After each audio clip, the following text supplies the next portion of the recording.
అప్పటడుగులు వేస్తూ ఉన్నప్పుడు అదుపు తప్పినే కింద పట్టప్పుడు అది చూసి అమ్మ బిరబిరా ఉరికొచ్చి దెబ్బ తాకేనాని ఒళ్ళంతా చూస్తది.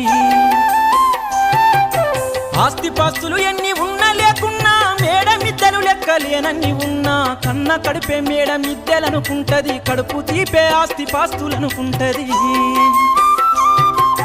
జ్వరమొచ్చి ఒళ్ళు కాలితే అమ్మ గుండె నిండా బాధ ఉంటది. ఓ దేవుడా నా కడుపును కాపాడమని వేడుకుంటది. కొడుకు లేచి నవ్వి ఆడినప్పుడే అమ్మ ముఖముల కోటి దీపాలు వెలుగును. అమ్మా కమ్మనైనా అమ్మ పాట వింటే